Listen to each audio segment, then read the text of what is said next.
오늘은 이제 사도행전 첫 시간인데요. 사도행전 들어가기 전에 이제 개념 설명을 잠깐 드리면, 이게 복음서는요, 누구에 관한 이야기냐면 예수님에 관한 이야기고, 사도행전은 당연히 누구에 대한 이야기겠어요? 사도. 네, 사도들에 관한 이야기예요. 그런데 이 복음서는 복음이 누구를 통해서 전파됐느냐라고 하는 거예요. 예수님. 그래서 예수님이 복음이다도 있지만 예수님을 통해 전파된 복음 이거예요. 사도행전은 예수님을 통하여서 복음이신 예수님을 통하여서 이 복음이 누구를 통해서 사도들을 통하여서 어떻게 전파되었는가예요. 그래서 이 사복음서의 시작은 땅끝까지 이르러내 증인이 된다라고 하는 그것으로 해서 저희가 개념 공부할 때 우리는 복음을 증명하는 것이 아니라 예, 맞아요. 증언한다라고 했잖아요. 이 증언이 어떻게 이루어지는가를 나타내는 이야기예요. 그러니까 사실상 이야기로만 치면 정말 재미있어요. 근데 중요한 거는 원래는 예수님이 전면에 계셨는데 이제 예수님이 누구 안에 들어가서 일하시는 게 나타나는 거예요. 사도. 그렇죠. 다시 한 번만 더 하면 그리스도인들이 된다고요. 그러니까 그리스도 플러스 인이에요. 이 말은 뭐냐면 예수님 믿는 사람이 아니라 예수님이 안에 있는 사람들이라고 생각을 하셔야지 맞는 거예요. 그 사람들이 사도행전 나중에 공부하면 점점 나올 거예요. 처음부터 그리스도인이라고 불려진 적이 없어요. 아무도 이 사람들을 크리스천이라고 부르지 않았었어요. 사도행전에 이제 좀 읽다 보면 나와요. 언제부터 됐는지부터. 그냥 그들은 사람이었어요. 그런데 누구를 믿는 사람이 되었으면서 그리스도를 믿는 사람이 되면서 사람이 변한 거예요. 그 변한 것이 뭐가 되었냐면 우리가 공부했던 건 똑같은 거예요. 복음이 되었던 거예요. 그래서 사도행전 보면 저 사람들이 누구냐라고 계속 물어봐요.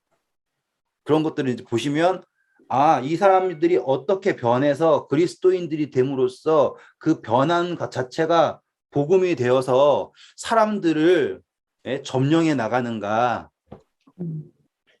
근데 이게 너무 파급 효과가 파장이 너무 큰 거예요. 그래서 로마 총독이 이걸 알고 싶은 거죠.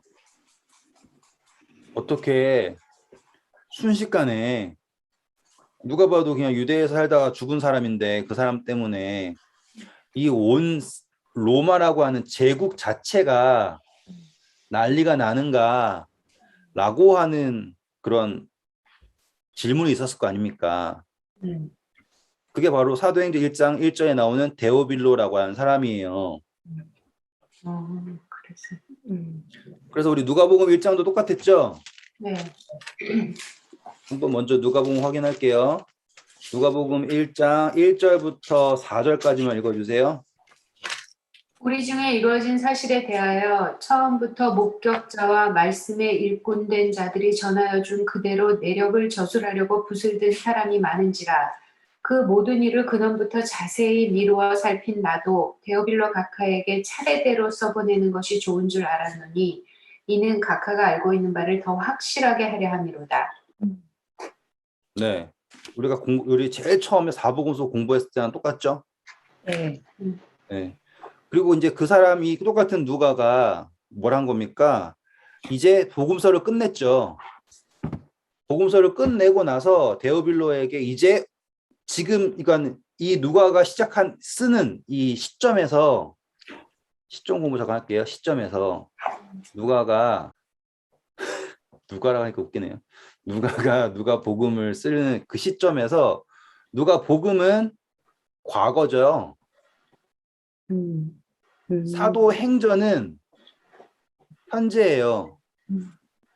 그래서 사도행전은 누가가 언제 언제까지를 알고 있냐면 사도행전 마지막에 보면 이야기가 마무리가 돼요, 안 돼요? 안 돼요. 마무리가 안 돼요. 그래서 사도행전은 열린 결말이에요. 그래서 현재가 어디까지냐면 사도 바울이라고 하는 사람이 어떻게 이스라엘 백성들을 유대인들을 핍박하던 그리스도인들인데 유대인들이었다가 그리스도인으로 개종한 사람들을 핍박하고 다니던 바울이 어떻게 로마로 황제 앞에까지 상소해가지고 재판이라고 한 거 따가지고는 막 침몰도 했다가 어떻게 와가지고는 황제까지 어지럽게 하냐라고 하는 그 시점이 바로 현재인 거예요. 그러니까 황제까지 막 어지럽게 하고 막 난리를 치니까 데오빌로라고 하는 이 각하라는 사람이 궁금하겠죠. 그래가지고 사실상 이제 이 데오빌로라는 사람이 솔직히 누군지는 몰라요. 그러니까는 저도 이거는 뭐 주석 보고 아는 거니까 더 자세히 아시고 싶으면 주석을 찾아보시면 되거든요. 근데 하지만 중요한 것은 이 로마에서 높은 자리를 차지하고 있는 이 사람 역시 무엇이 궁금한 거예요? 이 복음이 궁금한 거예요. 왜? 이 복음이 뭘 하니까? 다 변하게 하니까. 이해되셨죠? 네. 그러니까 우리는 누가가 쓴 거에 예수님의 과거라고 하는 거를 다 공부를 했고 이제 이러한 것을 가지고 현재 어떤 일이 일어나는가를 보는 게 이 사도행전이겠구나라는 거 아셨죠? 그럼 잘 보세요. 우리가 공부했던 거 다 끄집어내는 거예요, 하나씩. 우리가 누가복음 공부할 때 누가가 계속해서 1장, 2장, 3장에 계속해서 강조했던 단어가 하나 있어요. 기억나세요? 성령인가? 맞았어요. 성령. 역시. 맞췄지 너. 때려 맞췄나? 때려 맞췄지만 아주 정확하게 맞췄기 때문에 그거는 뭐 Perfect. 흠잡을 게 없어요. 지금 우리 누가복음 1장 다시 가볼까요? 강조하는 게 성령이었다라는 거 기억하셨다면 이제 자 누가복음 1장 오셨죠? 사가랴가 그리고 마리아가 모든 일에 성령의 단어가 나오는데 자 우리 일단은 1장 17절만 먼저 앞부분만 읽어보세요. 그가 또 엘리야의 심령과 능력으로 주 앞에 먼저 와서 아버지의 감사합니다. 지금 보시면 이제 침례 요한이 태어날 때 엘리야의 심령과 능력이다 이런 걸로 하면서 언급이 되었죠. 맞아요? 네. 네. 자 그러면서 이 침례 요한은 무엇으로 잉태된 건 아니라고 나와요. 성령으로 잉태된 것은 아니라고 나와요. 네. 맞죠? 네. 근데 1장 쭉 내려가셔서요. 35절 보세요. 천사가 대답하여 이르되 성령이 내게 임하시고 지극히 높은 이의 능력이 너를 덮으리니 이러므로 나실 바 거룩한 이는 하나님의 아들이라 일컬어지리라.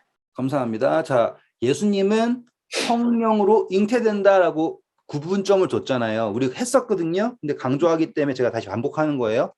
그래서 누가는 계속 예수님은 성령으로라고 하는 걸 나타내었고 그리고 예수님은 태어나게 됐을 때 그때 주변에 일어나는 모든 일은 다 성령이다라고 하는 거죠. 자, 이제 찾아볼게요. 하나씩. 41절 후반부에 엘리사벳이 성령에 충만하고 맞죠? 네. 네. 그리고 넘어가서요. 사가랴가요. 67절 보세요. 붙인 사가랴가 성령의 충만함을 받아서 나오죠? 네. 네. 우리가 이렇게 쭉 다 찾아봤었어요. 2장에도 나와요. 네. 2장 25절 보면은 시므온이 성령을 받았죠. 성령이 그 위에 계시도다라고 나오잖아요. 네. 그리고 이제 앞으로 나오는 모든 이야기에서 핵심은 뭐다? 성령이 모든 것을 이끌고 계신다라는 거를 누가는 계속 강조하고 있었어요. 예수님이 시험 받으실 때도 성령에 이끌리셨고요. 그렇죠? 강조점은 무엇이다? 한 번만 더 할게요. 성령이에요. 누가는 무엇을 강조하고 있다? 성령을 강조하고 있다. 그러면 이 누가 복음에 나온 성령이 지금 누가 입장에서는 어디도 등장해야 되는 거예요? 사도행전. 현재라고 하는 사도행전에도 등장해야 되는 거죠. 그런데 잘 보면 누가복음이랑 사도행전이랑 한 세트잖아요. 네. 이게 1편이면 이게 2편인 이런 식이에요. 근데 아까 말씀드렸죠. 쓰고 있는 시점은 언제예요? 성령의 역사가 너무 폭발적으로 일어나고 있는 시점이란 말이에요. 그렇기 때문에 누가복음은 성령의 근원이 뿌리가 어디로부터인가라는 걸 설명하는 것이고, 그리고 지금 현재 일어나고 있는 성령의 역사란 어떻게 일어나고 있는가라고 하는 것을 말하는 게 사도행전이겠다라는 것을 알 수 있게 되는 거예요.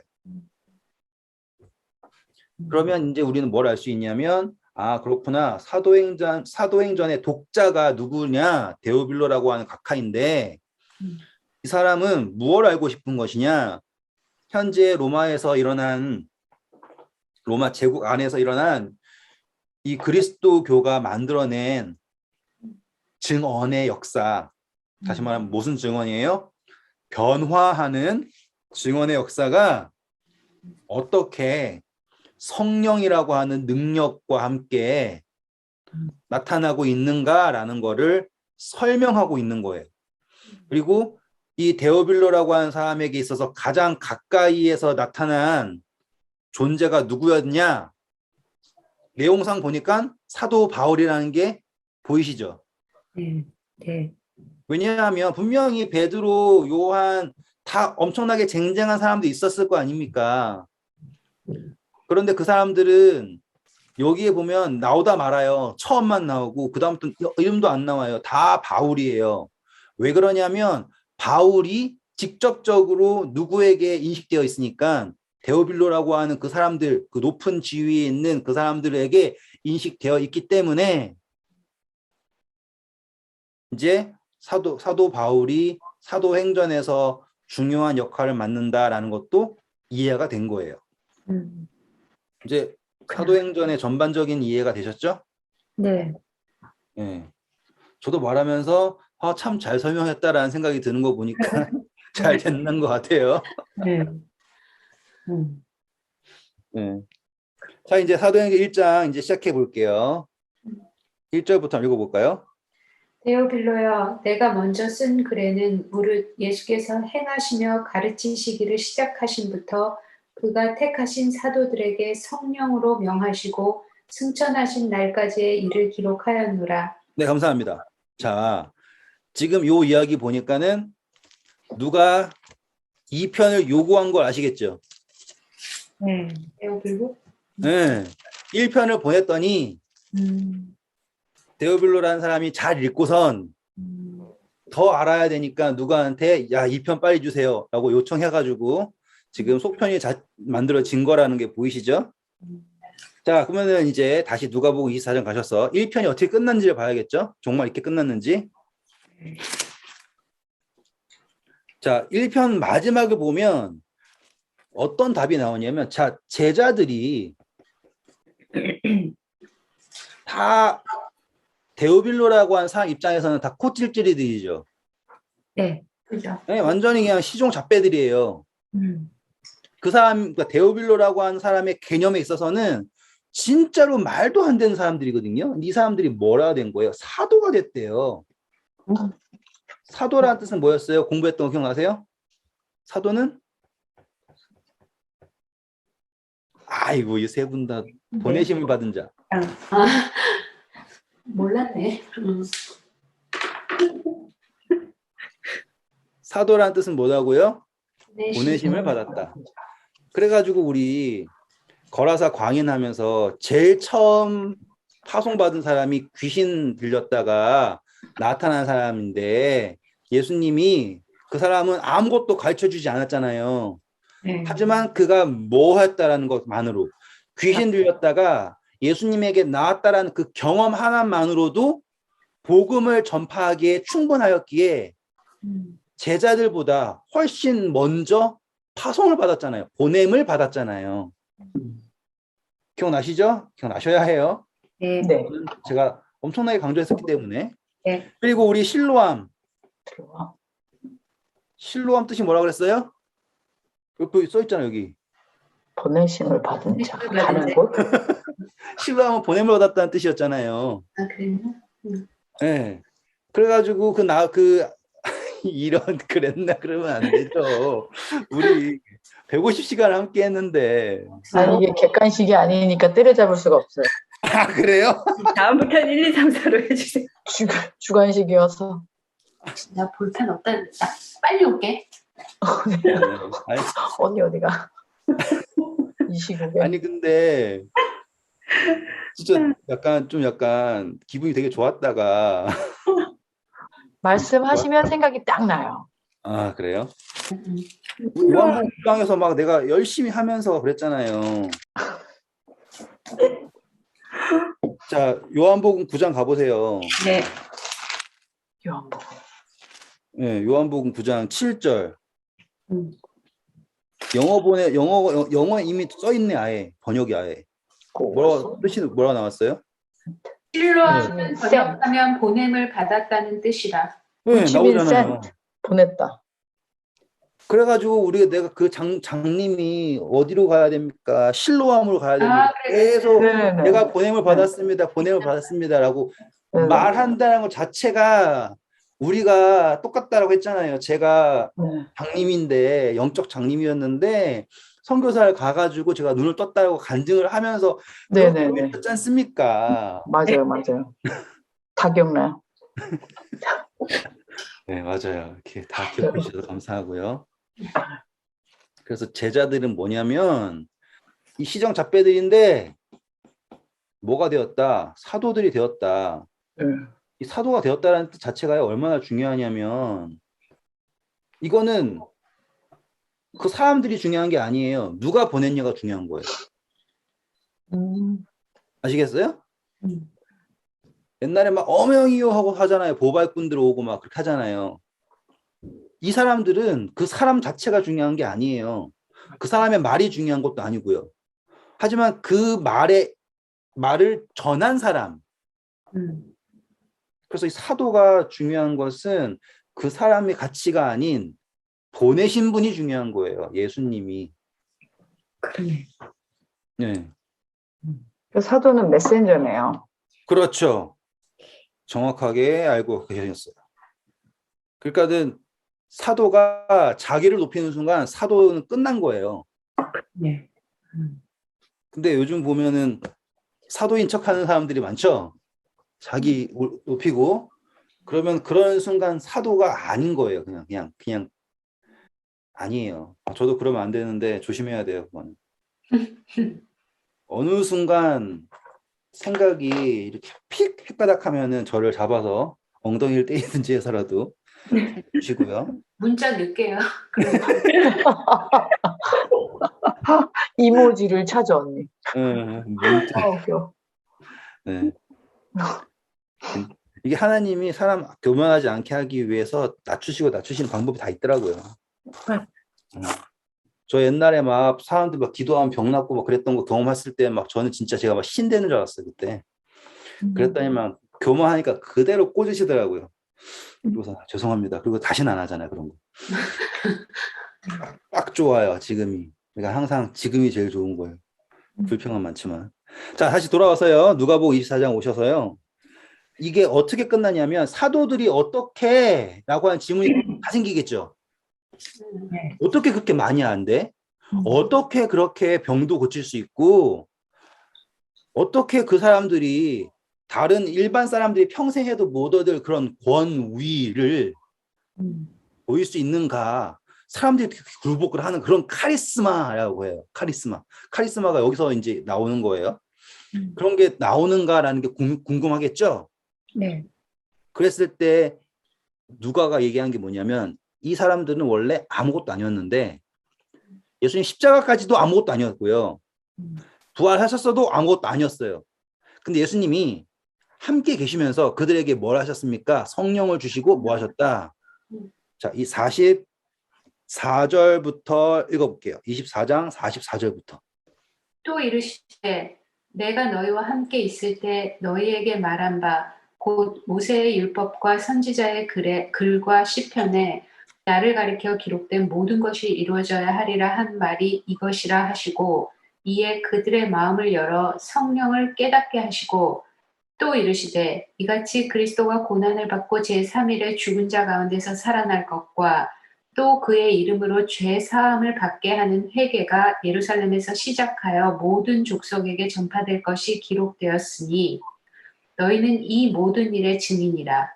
볼지어다 내가 내 아버지께서 약속하신 것을 너희에게 보내리니 너희는 위로부터 능력으로 입혀질 때까지 이 성에 머물라 하시니라. 예수께서 그들을 데리고 베다니 앞까지 나가사 손을 들어 그들에게 축복하시더니 축복하실 때 그들을 떠나 하늘로 올려지시니 그들이 그에게 경배하고 큰 기쁨으로 예루살렘에 들어가 늘 성전에서 하나님을 찬송하니라. 네. 자, 여기 보시면 제자들이 가르침을 받았구나. 깨닫게 하셨구나, 예수님께서. 그렇죠? 네. 그런데 보시면 49절 보면 능력 주신다고 하죠. 네. 그리고 우리 공부했던 베다니까지 가셨어요. 베다니. 네. 감람산 동쪽에 있는. 음. 그리고서는 승천하셨대요. 네. 그리고 제자들은 뭐 했대요? 경배하고 예, 성전에서 노래했대요. 여기까지 딱 읽으면 데어블로 엄청 궁금하겠죠. 예루살렘에 들어가는 지금 정작 얘기해줘야 될 거는 뭐예요? 제자들이 어떻게 그런 걸 알아야 되는데 이렇게 딱 끊어버린 거예요. 머리 좋다. 잘 끊었죠? 아니 근데 그 제자들 입장에서는 끊을만 했는데 듣는 아무것도 모르는 사람 입장에서는 되게 궁금한 거예요, 그죠? 네. 지금 데오블로가 궁금한 건 지금 사도행전이 궁금한 거예요, 지금. 그러니까는 앞에 내용도 당연히 궁금하지만 이걸 알기 위해서 했는데 여기서 딱 끊어버린 거야. 누가 읽어도 궁금하겠죠, 지금. 영화예요. 그러니까는 어떻게 했는지 모르지만 저 같으면 묶어놓고선 빨리 글 써라고 했을 줄 몰라요. 여기 이제 키워드가 나왔죠. 위로부터 능력이 입혀질 때까지 기다려라라고 하잖아요. 네. 그러면은 예수님께서는 당장 복음 전하라고 한 게 아니었죠. 네. 내가 너희에게 전하라고 명령을 할 테니까 그때 가라잖아요. 기다려. 보면 완전히 사도예요, 이거는. 기분 좋다고 전하는 게 아니라 사도는 언제 전하는 거예요? 명령. 전하라라고 명령 하셨을 때 전하는 거예요. 근데 이제 또 말 나온 김에 해줘야 될 게 너무 많긴 한데 신기하네요. 나 진짜로 뭐 해야 될지 몰랐거든요. 근데 정말 시작을 하니까 막 이렇게 재밌는 거 보니까 재밌어질 것 같아요. 디모데후서 가볼까요? 디모데후서. 네. 때란 이야기 잠깐 해드릴게요. 때 4장 2절 봐세요. 4장 2절.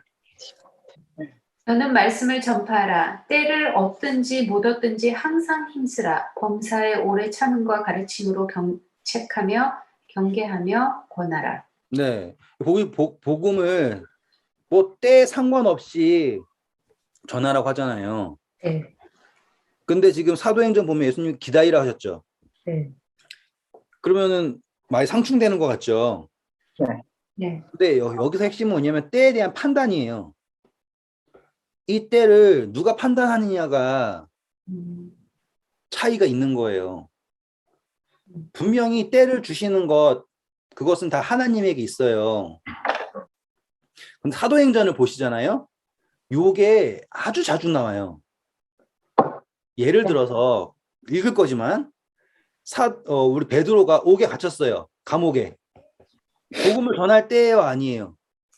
아닌데 못하죠. 못하죠. 근데 하나님은 그거를 복음을 전할 때라고 하시고 한단 말이에요. 그 안에서 나가게 하세요.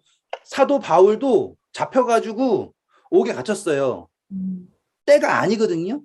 근데 찬송하고 노래했단 말이에요. 그게 복음이 돼가지고 간수장과 모든 사람을 구원하는 이야기가 앞으로 나온단 말이에요.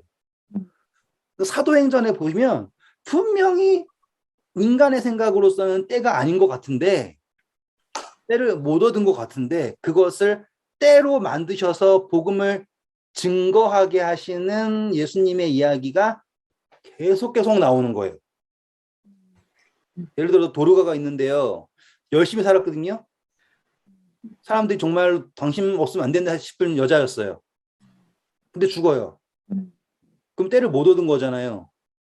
근데 아닌 거예요. 그 여자의 죽음마저도 때로 만들어 주신단 말이에요.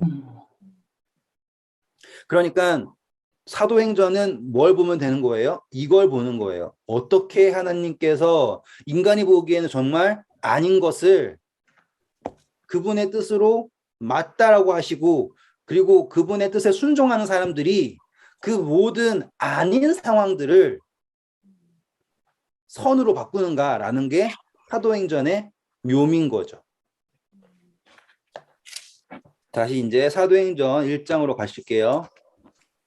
이제 대강 앞으로 성령 받는 이야기가 계속 나올 거고, 하나님이 이러한 어려운 때가 있는데 사도들이 자신들이 판단하지 않고 순종을 함으로써 이야기가 달라지는 이야기가 계속 나오겠구나라는 거를 보시겠죠? 네. 그렇죠? 예를 들어서 그냥 오늘 객관적이니까 계속 말씀드릴게요. 예를 들어서 아나니아라고 하는 제자가 사도 바울이 눈 멀었을 때 자기가 봤을 때 아니라고 한다면 사도행전 자체가 없어져 버려요. 근데 그가 순종을 하죠? 생기는 거예요. 빌립이라는 사람이 너는 가서 저기에서 에디오피아 내시를 만나래요. 근데 그 사람은 마차 타고 가고 있고 자기는 걸어가요. 그러면 연락이 뛰어가서 때가 아니라고 할 수 있지만 뭐 한 거예요? 따라 잡아가지고 때를 만든 거잖아요. 그만큼 그래가지고 그 에디오피아 내시아가 가서 지금도 에디오피아에는 그리스도교가 짱이에요. 그래서 거기 가잖아요. 그러면은 다 그 카톨릭이 아닌 에디오피아의 카톨릭 같은 게 있어요. 성당도 겁나 많고요. 거기에서 막 제사할 때 그 성당 가면 거기는 이제 삼위일체를 좀 특이하게 믿어요. 정말로 약간 정교 비슷해요. 그리스 정교라 그러나요? 거기랑 비슷해요. 저 에디오피아 가서 성당 갔는데 거기에 보면은 진짜로 정말로 철저하게 믿는 게 보여요. 그리고 에티오피 사람들이 자기네가 뭐 시바 여왕이 우리 사람이었다 등등 이야기 다 들어보셨죠? 한 번씩. 그러니까는 빌립이 때가 아닌 것을 저 가버렸습니다. 저 차 지난 거예요. 그걸 따라 잡아가지고 해낸 이야기잖아요. 그런 식으로 순종, 성령, 그쵸? 그 모든 것들이 사도행전에서 이게 조각이 딱딱딱딱 맞아가는 것들. 그러면 이게 말 나온 김에요. 에티오피아 내시는 솔직히 말씀드리면 일반 독자가 읽으면 의미가 없죠. 그렇잖아요. 왜 그 당시에는 지금처럼 세계 뉴스를 보는 것도 아니고. 그런데 총독이라면 세계적 그 제국 내에 있는 뉴스는 다 알 거 아닙니까? 그러면 에티오피아라고 하는 것도 그 제국 내에 있는 거잖아요. 지금 아프리카까지 다 이렇게. 로마 제국 에티오피아는 안 들어갔을 것 같아요. 거기 또 너무 먼데 모르겠어요. 만약 있다면 그러면 데오빌로라고 하는 사람에게는 이래가지고 지금 에티오피아에 저런 복음의 활동이 일어나는구나라는 거를 이해할 수 있겠죠. 그래서 보시면 사도행전 보시면 지명 이름이 정확하게 나오는 게 되게 많아요. 왜냐하면 독자가 그 지명들을 다 적확하게 인식하고 있기 때문에. 그러니까 이제 내가 데오빌로 정도 된다 생각하고 보시면 이게 목적적으로 전해졌다는 것도 볼 수가 있게 됐어요. 다시 이제 올게요. 사도행전 1장 3절부터 읽어주세요. 그가 고난받으신 후에 또한 그들에게 확실한 많은 증거로 친히 살아계심을 나타내사 40일 동안 그들에게 보이시며 하나님 나라의 일을 말씀하시니라. 감사합니다. 친히 확실하게 많은 증거로 뭘 증명하셨어요? 살아계심. 근데 이게 선실적으로 살아계심을 설명해야 되니까 누가복음에만 예수님이 뭘 드셨다고 나와요. 생선. 네. 그래서 누가복음에는 예수님이 평안하냐 하고 끝나시는 게 아니라 생선 가져와 봐라 하고 드시죠. 음, 그러니까 데오빌로에게 현실감을 주는 거예요. 그리고 하나님의 나라의 일들을 말씀해 주셨습니다. 그리고서는 아까 1편에서 마무리랑 똑같은 이야기 하죠. 이제 4절 읽어주세요. 사도와 함께 모이사 그들에게 분부하여 이르시되 예루살렘을 떠나지 말고 내게서 들은 바 아버지께서 약속하신 것을 기다리라. 네. 1부에서 마지막이랑 2부 도입부랑 연결되었죠. 네. 독자 입장에서는 재밌겠다. 이제부터 빨리 읽어야겠다 싶겠죠. 그리고 이제 아까 강조점은 40일이다. 이거 재밌어요. 40일 함께 하셨다.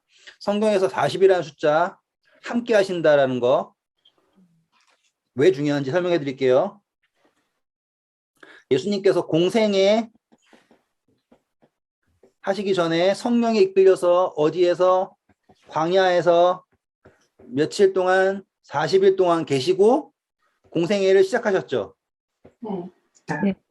지금 예수님은 이제 하늘에서 봉사하셔야 돼요. 하늘에서 이제 왕으로서 봉사하셔야 되죠.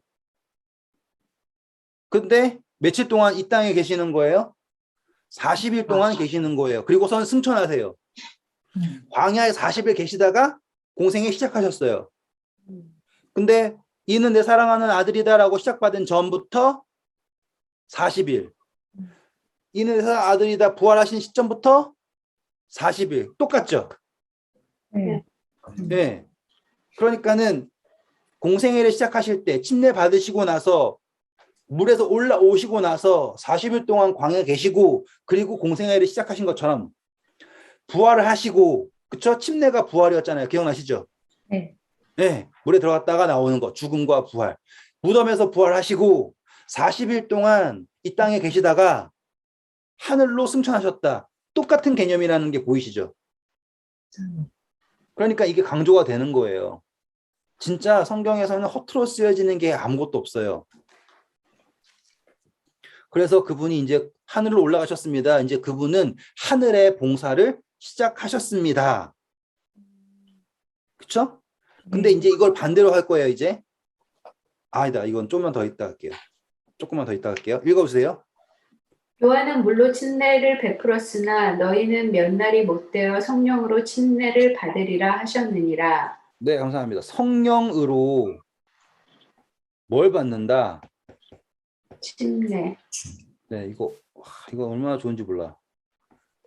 성령을 받는다가 아니라 성령을 받는다랑 성령으로 침례를 받는다는 완전히 달라요. 그치. 침례가 아까 뭐였어요? 부활. 그렇죠. 다시 태어남. 이제 느낌이 다르다는 거 아시겠죠? 그래서 딱 이 이야기를 듣는 순간 데오빌로라고 한 사람은 뭘 기억할까요? 침례 요한이 한 말을 기억하지 않을까요? 내 뒤에 오시는 이는 나보다 크신 이인데 나는 물로 너희에게 침례를 베푸거니와 내 뒤에 오시는 이는 뭘로 베푸신다고 했어요? 성령. 불로, 성령으로 하고 있지 않습니까? 네. 그 이야기를 아니까 지금 사도행전은 뭘로 시작해요? 성령으로 침례를 받을 것이다 라고 시작을 하겠죠. 네. 맞죠? 자, 이제 그 같은 이야기가 누가복음 4장에 나오겠죠. 이제 똑같은 이야기여야 되니까 40일. 누가복음 4장 1절 읽어주세요. 예수께서 성령의 충만함을 입어 요단강에서 돌아오사 광야에서 40일 동안 성령에게 이끌리시며 마귀에게 시험을 받으시더라. 네, 보세요. 분명히 나왔죠? 성령으로 충만함을. 네. 성령으로 됐죠. 보세요, 이제 그러면 이제 예수님께서 성령을 받으시고 나서는 이끌리심 받죠. 14절. 예수께서 성령의 능력으로 갈릴리에 돌아가시니 그 소문이 사방에 퍼졌고 그렇죠. 그러면 이제 성령으로 거듭나면 성령으로 이끌리게 되고 사단에게는 어떤 시험을 받았어요? 너가 진정 하나님의 아들이거든이라고 하는 시험 받으셨죠. 네. 그러면 제자들도 똑같은 거 시험 받겠죠? 그리스도인인가라고 하는 것. 접근 이해되시겠어요? 제가 하는 접근을? 네. 지금 성령으로 침례를 받았죠. 예수님도 음, 거듭나셨죠. 그 다음에 질문 들어온 거 사단이 질문한 건 뭐예요? 너가 진정 하나님의 아들인가라고 하는 질문이 들어왔잖아요. 네. 제자들도 성령으로 거듭나죠. 이제 그러면 사단이 제자들에게 시험할 거는 뭐예요? 너가 정말 그리스도인인가 그리스도인으로 거듭났는가라는 걸 시험하겠죠. 네. 그러면 앞으로 나온 이야기도 역시 그런 이야기들이겠죠. 그렇죠?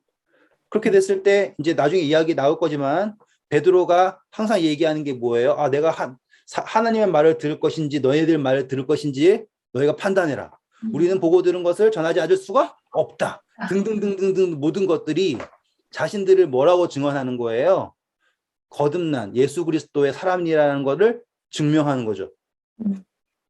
맞죠? 그러니까 지금 우리는 짧은 이야기를 읽고 있지만 이 이야기 속에 나타난 전제들을 판단을 해보면 계속 성령을 거듭난다. 그러면 거듭났으면 거듭남을 증명해야 된다. 이런 등등등등이 앞으로 이야기에서 나올 수밖에 없다라는 게 되고 그 거듭났다라는 거에 가장 백미가 누구이냐면 바울인 거예요. 완전히 극과 극인 사람이 되었잖아요. 게다가 그 사람은 시민권이 있어. 데오빌로가 들어줄 만한 거예요. 그렇잖아요. 우리도 한국 사람이 그랬다 그러면은 한국 사람하고 들어주잖아요. 그러니까는 바울이 아닌 베드로든지 요한이든지 아무리 해봤자 그냥 식민지에 있는 뭐 어떤 누구예요. 근데 바울은 로마 사람이니까 어떻게 유대인이자 로마 사람인 그 사람이 둘 다를 포기하고 그리스도인이라고 하는 정체성 없는 거를 그렇게 쫓아가면서 황제한테까지 왔는가라고 하는 이야기가 나왔겠죠. 그러니까 등장인물 중에서 바울이 강조된 이유도 아시겠고 그러니까 개관을 한번 잘 이해하시면 읽으실 때 뭘 봐야 될지가 보이는 거예요. 자, 이제 40일 지났고 성령 받아야 된다까지 왔어요. 이제 앞으로 나오는 이야기는 그럼 예수님 승천하시고 나서 성령을 받겠구나라는 이야기 나오겠죠. 네. 네. 근데 보세요. 40일이라는 게 재밌어요, 이제. 아까도 재밌었지만 더 재밌어요. 40일이라고 하는 게 기간이에요, 딱. 기간. 성경을 쫙 놓고 보면 예수님 십자가가 이렇게 있고요. 3일 후에 부활하셨어요. 이 부활의 시점으로부터 40일이거든요. 맞죠? 네. 그리고 나서는 제자들이 성령을 받아요. 언제예요? 오순절. 오순절이 뭐였어요? 77절.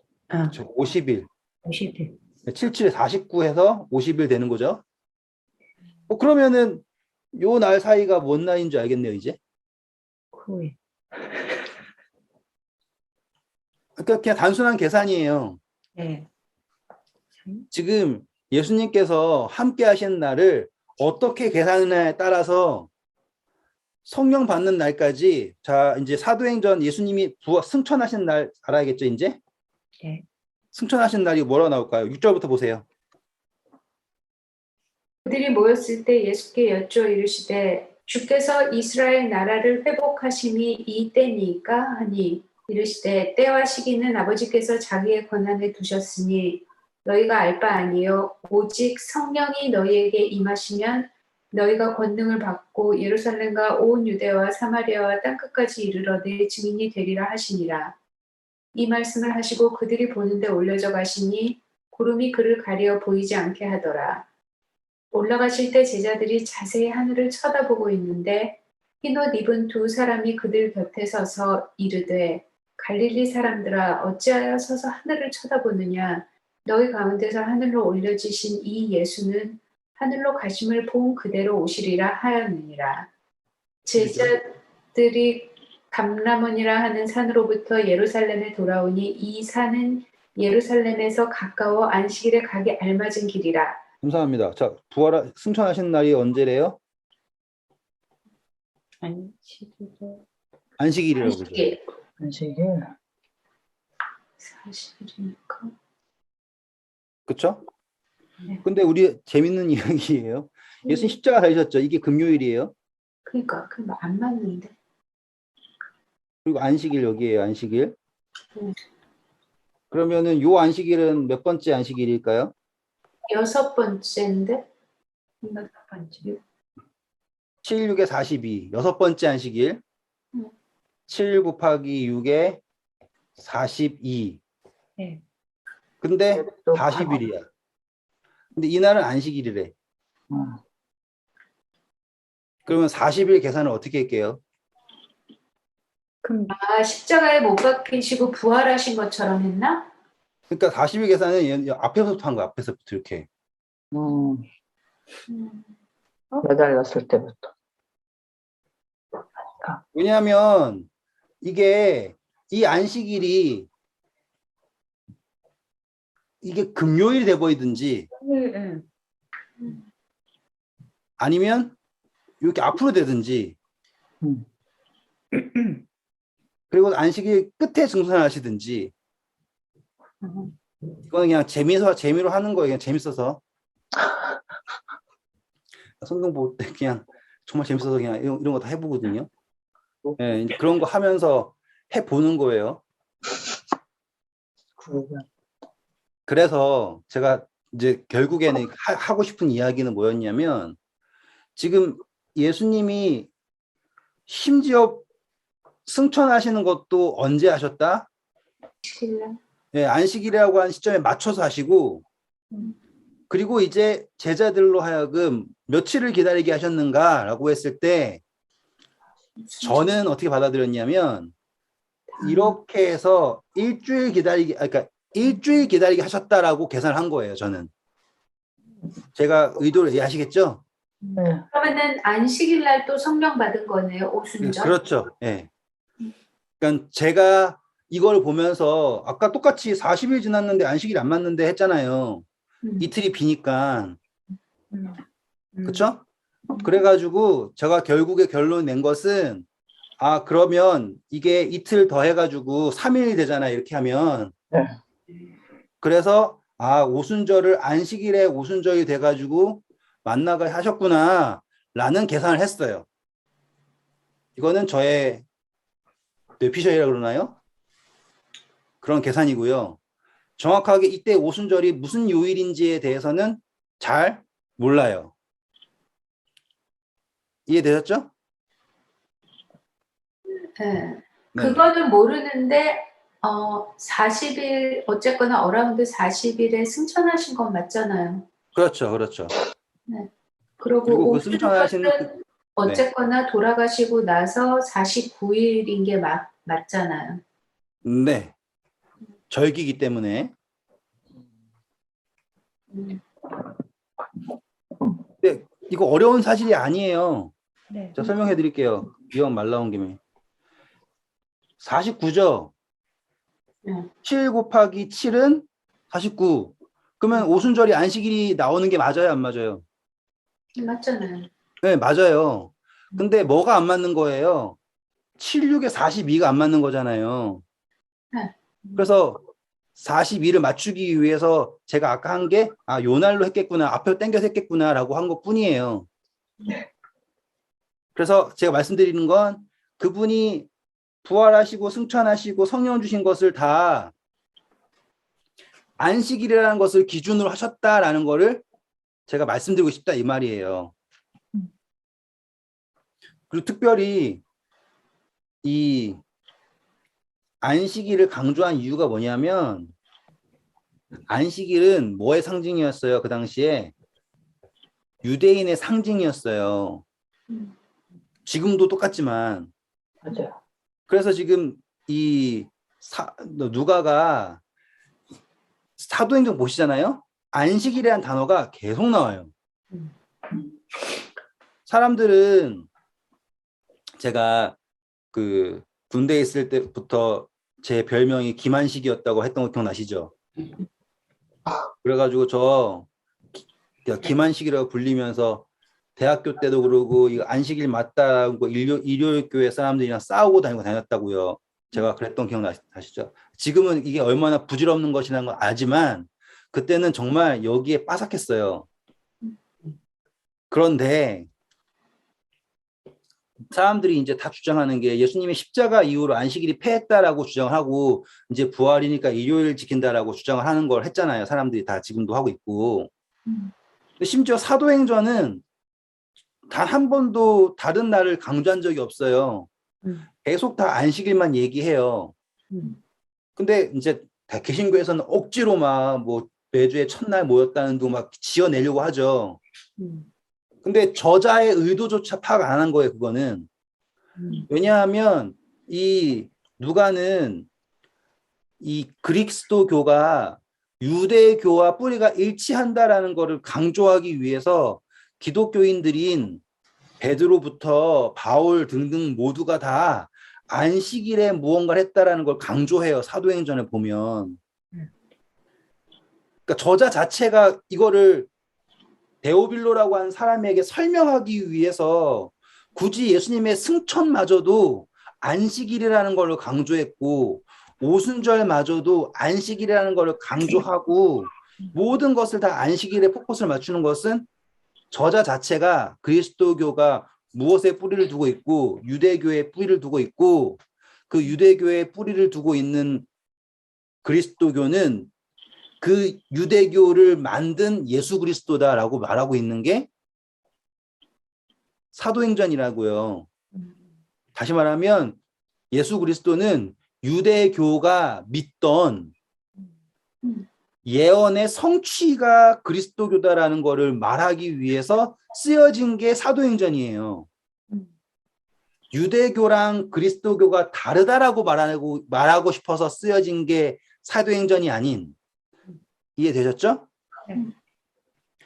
그래서 예수님의 승천마저도 안식일에다가 집어넣고 그리고 성령 받는 것도 오순절, 7 안식일 후 다음 7째 안식일이죠. 그렇죠? 그때 성령을 받았다라는 걸 강조하고 싶은 거예요. 여기까지 이해되셨죠? 네. 그 유대교가 그리스도교인 거는 그 당연한 거잖아요. 그죠? 근데 잘 되는 그거를 사람들이 구분하려고 하잖아요. 한 번만 더 설명해 드릴게요. 지금은 달라서 구분하려고 그러나 보다. 그죠? 아닌가? 유대교가 예수님 안 믿잖아. 그렇죠. 유대교는 유대교로 그냥 가버렸고 지금은 구분한지 몰라도 어쨌거나 유대교가 예수님을 기다렸었고 중간에 조금 약간 이상해져갖고 그렇지. 그게 그리스도교잖아요. 그죠? 네, 설명을 조금 해볼게요. 어차피 첫 시간이니까 할 수 있는 거 다 해야죠. 자, 이거 우리는 뭘 봐야 되냐면 로마의 입장에서 봐야 돼요. 로마의 입장에서는 기독교는 모르는 사람들이에요. 유대교는 그렇지. 로마 입장에서는 유대교만 알아요. 그렇지. 맞아. 그리고 유대교 때문에 골머리 많이 썩었고. 맞아. 제가 역사를 잘 모르기 때문에 자세하게 설명 못 드리지만 유대교는 역사적으로 골칫덩어리였어요. 모든 정복자들에게. 근데 왜 골칫덩어리냐면 지도를 잠깐만 그려보면 여기 이탈리아가 있고 이렇게 있고 아프리카 시작되고 네? 이렇게 된다고 쳐요. 너무 못 그렸지만 잘했어요. 여기 아라비아 반도고 이렇게 간다고 쳐요. 그럼 유대교 이스라엘 여기 있잖아요. 여기 이렇게. 그러니까 모든 정복자에게 있어서는 여기가 골칫덩어리예요. 그리고 여기 있는 애들이 잘 관리 안 되면 뭐 어떻게 됩니까? 이 통로, 이 통로, 저 통로 다 망가지잖아요. 음. 근데 유대교 사람들이 유대인들이 보통 사람들이 아니잖아요. 모래알 같지만 아시죠? 밥에 모래알 들어가 못 먹는 것처럼 음. 너무 힘든 사람이잖아요. 이게 골칫덩어리예요, 여기가. 그래가지고 여기에 제일 신경을 많이 쓰고 그 심지어 이제 알렉산더도 역사 보시면 자치권을 주고 계속 난리치는 게 여기에서 잘못되면은 여기가 다 망가지기 때문이죠. 이해되셨죠? 그래가지고 이 로마 사람들에게 유대교는 잘 알려진 거예요. 왜 그러냐? 이 사람들은 자, 그 당시에는 신들의 싸움이었죠. 네. 그래가지고 로마에 가면은 판테온 신전 아세요? 이 신들을 모아놓는 데예요. 그러니까는 전쟁에서 이기면 신 수집할 수 있어요. 그래서 이제 그 고대 사람들의 문화는 이쪽 신이 이쪽 신이랑 싸워가지고 이기면 그쪽 신을 가져가는 거죠. 그래서 우리 사무엘 상 공부해 보면은 맞아. 블레셋 사람들이 법궤 뺏어가가지고 다곤 신전이 있는 신전에 갖다 놨더니만 다곤 신이 꼬꾸라지고 문지방에 넘어지고 난리치잖아요. 근데 그런 이야기가 다 똑같이 있는 거예요. 그런데 유대교는 다른 신전에서 신들을 믿는 게 아니라 유대교는 그 당시에 어쩌면 거의 유일하게 유일신을 믿는데요. 그러니까 엄청나게 특이하죠. 그래서 다른 종교들한테는 종교의 자유 이런 거를 꼭 줘야 될 이유가 없어요. 왜냐하면 대체가 가능하니까. 예를 들어서 이름만 바꾸면 돼요. 바다의 신이 있으면요, 포세이돈을 갖다 붙여주면 되거든요. 이렇게 다. 그런데 유일하게 안 되는 데가 여기에요. 그러니까 아시겠죠?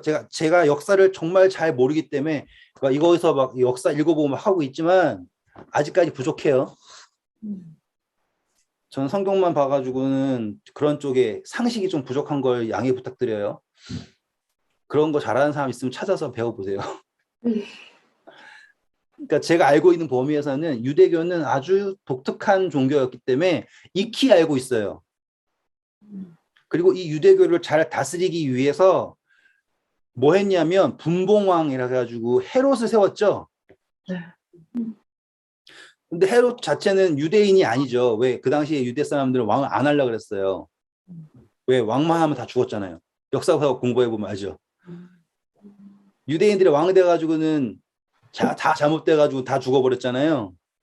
그래가지고 하나님이 기름 부어준 메시아가 아닌 이상 왕이 되면 안 된다라고 생각이 있었는지 왕이 안 돼가지고 이방 사람이 헤롯이 왕이 돼가지고요. 뭘 했냐면 헤롯이 이 유대인들에게 환심을 사기 위해서 헤롯 성전을 짓죠. 그게 왜 그렇게 됐냐면 저도 이거 역사책 보고서 배운 거예요. 이거는 여기가 이제 교통의 교역이잖아요. 모든 데에서. 그래가지고 이 헤롯이 여기다 신전들을 막 짓기 시작한 거예요.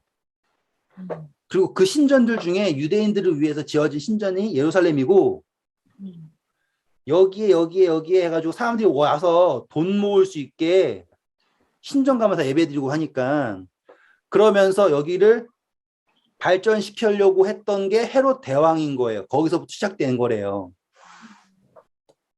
길게 할 수는 없고요. 그래가지고 보면 흥미로운 점은요. 로마 제국이 이렇게 했다 해볼게요. 이렇게. 그러면 로마 제국의 가장 중심에 결국엔 누가 있는 거예요? 예. 그러니까는 사실상 정복 당하고 있지만 그 제국 내의 가장 중심은 어디일 수밖에 없는 거예요. 예루살렘일 수밖에 없는 상태인 거예요. 신기한 상황이죠. 그리고 모든 데다가 길을 다 뚫어놨네요. 전쟁한다고. 심지어 그 사해 거기까지도 다 뚫은 거예요. 길을. 그래서 아라비아로 가는 것, 유럽으로 가는 것, 모든 길을 다 뚫어놓고 거기에 어쩔 수 없는 교차점이 바로 어디서밖에 없는 거예요. 예루살렘일 수밖에 없어요. 그리고 여기는 광야죠. 여기는 산지예요. 그 사람들이 어디로 지나갈 수밖에 없어요. 거기로. 여기 물길이 있는 데밖에 없겠죠. 요단강 따라서. 그러면 거기에 교역이 다 들어오는 것도 아시겠죠. 예루살렘이 그런 데라니까요. 이렇게. 그러니까 뭐 말 나온 김에 하는 거지만 만약에 유대인들이 예수님을 받아들이고 정말로 그분의 오심을 했잖아요. 좋겠다. 네. 그래서 바울이 그러잖아요. 그들의 넘어짐으로 복음이 이렇게 충만함 얻었을 때 하물며 그들의 순종함이겠느냐라고 했잖아요. 그러니까 그때 예수님이 로마 때 오셨다라고 하는 것 자체가 진짜로 복음이 전파되기에 최적의 조건인 거예요. 원래 그 조건을 순종한 하나님 백성들이 이 땅을 정복해야지 되는 거였지만 반대로 이방 사람 정복했죠. 하지만 결국에 그들이 낸 도로랑 모든 것들이 다 복음의 전파의 수단이 되었죠. 그리고 또 이제 말 나오기 위해서 전 정말로 나중에 나이 들면 어디 숨어 있어야 돼요. 보시면 제일 중요한 게 뭐냐면 선교를 하기 위해 제일 중요한 게 치안이에요. 치안. 치안이 제일 중요해요. 그런데 그 당시 네? 옛날에도 그렇게 무서웠나? 그 옛날에 영화 보시면 해적부터 모든 것들 산적, 해적. 그래서 로마가 한 게 뭐냐면 이 치안을 유지한 거예요. 모든 거를 다 로마 병들이 다 해버린 거죠. 그러니까는 로마 제국의 태평성대예요. 평화가 있는 거, 평화. 지금 우리가 살고 있는 때 똑같은 거예요. 원래 세계대전 막 일어났잖아요. 근데 요즘에 무역하는데 안전하게 할 수 있는 유일한 이유가 뭐냐면 미국 때문이잖아요. 지금 해적이라고 해봤자 소말리아밖에 없죠. 근데 소말리아 걔네들은 어떻게 해요? 그냥 가서 그냥 확 빼버리면은 그냥 아무것도 아닌 애들이잖아요. 코찔찔이들. 그러니까 지금 우리 전 세계가 무역을 달러로 하는 이유가 유일한 근거가 뭐예요? 그러네. 그 생각은 하지도 못했네. 진짜 해적. 예. 지금 컨테이너선 그렇게 큰 거 가면은 해적이 와가지고 그거 훔쳐가면 떼돈인데 그거 왜 안 훔쳐가요? 그거 훔쳐가려고 그러면 이지스함에서 날라와가지고 다 죽여버리니까 못 하는 거 아니에요. 그러니까 지금 로마 제국이 했던 거랑 지금 미국이 하는 거랑 똑같아요. 그리고 이러한 평화가 유지될 때 이 평화는 모든 길이 나 있죠. 그러니까 사람들이 복음을 전파하는데 문제가 없는 거예요. 그리고 세상이 그때 로마 그 처음 복음 전파할 때까지는 전쟁이 없는 태평성대예요. 그렇기 때문에 사람들이 뭐 하려고 그러냐면은 다른 사람들의 소식을 들으려고 하는 그전에는 이런 마음이었잖아요. 부족 중심, 민족 중심, 국가 중심 이렇게 가잖아요. 이렇게 가족하고 종교가 어떤 종교였냐면 가족 종교, 부족 종교, 민족 종교, 그다음에 국가 종교로 갔는데 이게 다 허물어져 버린 거예요, 이제.